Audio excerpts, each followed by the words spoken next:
Chauhan computer education के digital पाठशाला में एक बार फिर से आप सबों का स्वागत है। आज हम लोग पढ़ेंगे रोम और रैम के बारे में। ये दोनों क्या होती है, कैसे काम करती है, चलिए इसको देखते हैं। रोम अर्थात रीड ओनली मेमोरी। नाम से ही पता चलता है रीड ओनली मेमोरी अर्थात यह सिर्फ और सिर्फ हमारी मेमोरी को पढ़ने का काम करती है। हमारे कंप्यूटर में जो भी सूचनाएं रखी हुई है, इनमें क्या है, ये फिल्म है, ये गाने हैं या कोई डॉक्यूमेंट्स है, इन चीजों को पढ़ने का काम करती है रीड ओनली मेमोरी। फिगर में आप देख पाएंगे कि रीड ओनली मेमोरी कुछ इस तरीके की होती है जो हमारे कंप्यूटर के मदरबोर्ड पर इनबिल्ड होती है, मदरबोर्ड पर पहले से लगी होती है। रोम के बारे में एक चीज जान लें कि इसकी प्रोग्रामिंग पहले से ही की हुई होती है, इनमें कोई फेरबदल नहीं किया जा सकता है। रीड ओनली मेमोरी को तीन भागों में हम अलग अलग रखते हैं। पहला पीरोम यानी programmable read only memory, EPROM erasable programmable read only memory, EEPROM अर्थात electromagnetical erasable programmable read only memory. अब समझते हैं ये तीनों क्या है। पीरोम अर्थात प्रोग्रामेबल रीड ओनली मेमोरी, हमने पहले ही बताया कि कंप्यूटर में जो रोम होते हैं उनकी प्रोग्रामिंग पहले से ही की हुई होती है, ये कहलाती है पी रोम। इसका एक एग्जाम्पल हम लोग देखेंगे। जैसे आप लोगों के पास नोकिया का मोबाइल फोन है, सैमसंग का मोबाइल फोन है, कुछ भी, तो जैसे आप मोबाइल फोन को स्टार्ट करते हैं, यदि आपके पास नोकिया है, देखेंगे हाथ मिलाता हुआ फिगर आता है, तो ये सब क्या है कि पहले से ही इनमें बना करके डाल दिया गया है। ये कंप्यूटर के रोम के अंदर डाला हुआ है। कहां पर? पी रोम के अंदर, प्रोग्रामेबल रीड ओनली मेमोरी। इन्हें हटाया या बदला नहीं जा सकता है। लेकिन जब ऐसा हुआ, कंपनी को आवश्यकता पड़ी कि कल के दिन हमें अपना वेलकम स्क्रीन बदलना हो या लोगो चेंज करना हो, तब हम क्या करेंगे? तो ऐसे कंडीशन में एक नई प्रोग्राम लिखी गई जिसने कहा गया ईपीरोम अर्थात erasable programmable read only memory. इन्हें इरेज किया जा सकता था, इन्हें हटाया जा सकता था, लेकिन यह काम इतना आसान नहीं था, काफी डिफिकल्ट था। इन्हें अल्ट्रा मैग्नेटिक रे के माध्यम से हटाया जा सकता था, जो बहुत बहुत ही कठिनाई भरा था। इसके बाद आ गया ईईपीरोम अर्थात electro magnetical erasable programmable read only memory. अब यहां पर वो काम आसान हो गया कि आराम से इन्हें इलेक्ट्रिकली, विद्युतीय माध्यम से हटाया जा सकता था। ये काम था ईईपीरोम का, electromagnetical erasable programmable read only memory का। जैसे रोम का एक महत्वपूर्ण कार्य समझते हैं, हम लोग पढ़े हैं कि रोम एक नॉन वोलेटाइल मेमोरी होता है। नॉन वोलेटाइल मेमोरी, इसको समझते हैं कि यह जो मेमोरी होती है, इनकी याददाश्त शक्ति बहुत तीव्र होती है, बहुत कड़क होती है, यानी यह किसी भी चीज को भूलता नहीं है। फॉर एग्जाम्पल आप फिगर में देखेंगे कि एक वॉशिंग मशीन है, यहाँ पर देखिए इनका डिजिटल मीटर लगा हुआ है। अब जिनके पास ये वॉशिंग मशीन है, आप यहाँ पर टाइमिंग सेट कर दीजिए। मान लेते हैं हम जान रहे हैं कि हम जो कपड़ा भी इसके अंदर डाले हैं वो 20 मिनट में साफ हो जाएगी, तो हम यहाँ पर 20 मिनट का एक टाइम सेट कर दीजिए। अब ये रन करना स्टार्ट कर देगी।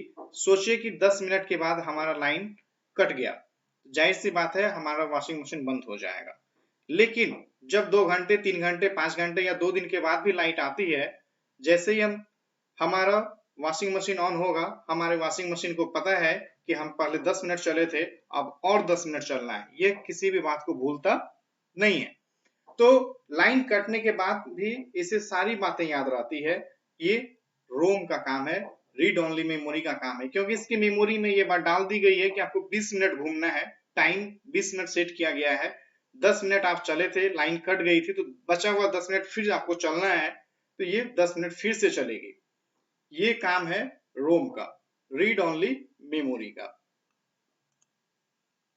अब आते हैं रैम के ऊपर, अर्थात random access memory. Random access memory यह क्या करती है, जो भी सूचनाएं हमारे कंप्यूटर में होती है वो हार्ड डिस्क के अंदर जमा रहती है। हार्ड डिस्क के अंदर सूचना स्टोर होने की वजह से हम जब भी किसी भी सूचना को देखना चाहते हैं, हमारे हार्ड डिस्क में कोई फिल्म है, कोई प्रोग्राम रखी हुई है, कोई डॉक्यूमेंट्स रखी हुई है, हम चाहते हैं कि उन्हें ओपन किया जाए, तो हार्ड डिस्क हमारे प्रोग्राम को नहीं दिखाता, रैम हमारे उस प्रोग्राम को रिकॉल करके दिखाता है। यानी रैम हार्ड डिस्क से उन सूचनाओं को लेता है, जैसा इस फिगर में देख पाएंगे कि हार्ड डिस्क से जो सूचनाएं हैं वो रैम में जाती है और हम उस सूचना को देख पाते हैं। लेकिन यदि मान लेते हैं कि अभी हम एक वीडियो देख रहे हैं, कोई मूवी देख रहे हैं, कुछ भी, और देखते ही देखते हमारा लाइन कट जाए, तो ये पॉसिबल नहीं है कि लाइन आने के बाद हम उस चीज को वहीं से देख पाएंगे, क्योंकि रैम एक वोलाटाइल मेमोरी है। वोलाटाइल मेमोरी है अर्थात इसमें सूचनाएं एकत्रित नहीं रह पाती है, इन्हें कुछ याद नहीं रहता है। इसलिए रैम में जो संग्रहित सूचनाएं थी वह स्वतः ही नष्ट हो जाती है जब विद्युत सप्लाई बंद हो जाती है। रैम के बारे में देखेंगे, रैम को दो भागों में क्लासिफाइड किया गया है, एस रैम और डी रैम। एस रैम यानी स्टैटिक रैंडम एक्सेस मेमोरी और डी रैम अर्थात dynamic random access memory. S RAM और डी रैम में क्या अंतर है ये समझते हैं।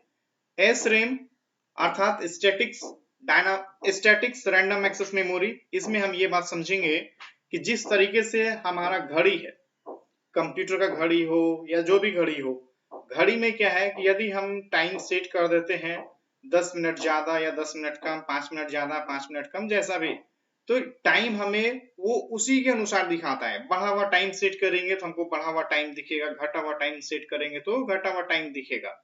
अब सोचिए कि हमारे कंप्यूटर में हम 10 मिनट टाइम ज्यादा सेट कर दिए हैं, लाइन कट भी जाएगी, फिर जब कंप्यूटर ऑन करेंगे तो हमें 10 मिनट आगे का ही टाइम दिखाई देगा।